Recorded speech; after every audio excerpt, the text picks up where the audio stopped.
ನಾನು ಹೇಳಿದ್ನಲ್ಲ, this is very close to my heart.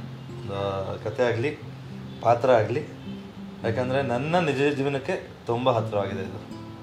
ನಾನು ಡ್ಯಾಡಿ ಜೊತೆ ಹೆಂಗಿದ್ದೀನೋ ನಿಜ ಜೀವನದಲ್ಲಿ, ರಘು ಸರ್ ಜೊತೆ ಹಂಗೆ ಇದ್ದೀನಿ ಸ್ಕ್ರೀನ್ ಮೇಲೆ. And that is help me a lot to act. In fact Raghu sir ಅಷ್ಟೇ ಎಣ್ಣೆ ತಂದೆ ಥರನೇ ಇದ್ದರು ನನಗೆ ಅಲ್ಲಿ ಸೆಟ್ಟಲ್ಲಿ. ಆ್ಯಂಡ್ ಹೇಳ್ಕೊಡೋದಾಗಲಿ, ಇವಾಗ ಹೇಳ್ಕೊಡೋದಾಗಲಿ, ಎಲ್ಲ ಮಾಡೋದಾಗಲಿ.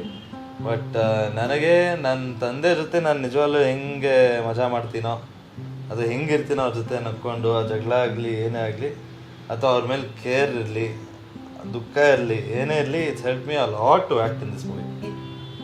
One thing that was most important for me is, ನನಗೆ I wanted him to see a difference, see a betterment in my acting. ನನಗೆ ಫಸ್ಟ್ ಸಿನಿಮಾಯಿಂದ. ಆ್ಯಂಡ್ ಈ ಸಿನಿಮಾ ನನ್ನ ಡೈರೆಕ್ಟ್ರ್ ಹಂಗೆ ಮಾಡಿಸಿದ್ದಾರೆ. ತುಂಬ ಅಂದರೆ ಈ ನ್ಯೂ ವಾಟ್ ಈ ವಾಂಟೆಡ್ ಅಂತ ನನ್ನ ಕೈಲಿ ಮಾಡಿಸಿದ್ದಾರೆ ಆಯಿತಾ. ಸೊ ನನಗೂ ಒಂದು ಐಡಿಯಾ ಇತ್ತು. ನನಗೂ ನನ್ನ ಫಸ್ಟ್ ಸಿನಿಮಾ ಹೆಂಗಿದೆ, ಒಬ್ಬ ಆ್ಯಕ್ಟರ್, ಒಬ್ಬ ಅವನ ಗ್ರೋತ್ ನೋಡಬೇಕಂದ್ರೆ ಅವ್ನ ಸಿನಿಮಾಲಿ ಫಸ್ಟ್ ಸಿನಿಮಾಲಿ ಹೆಂಗೆ ಮಾಡಿದ್ದಾನೆ, ಅದರಲ್ಲಿ ಏನು ತಪ್ಪು ಮಾಡಿ ಏನೇ ಅಂತ ಅವ್ರಿಗೆ ನಾಲೆಜ್ ಇರಬೇಕು.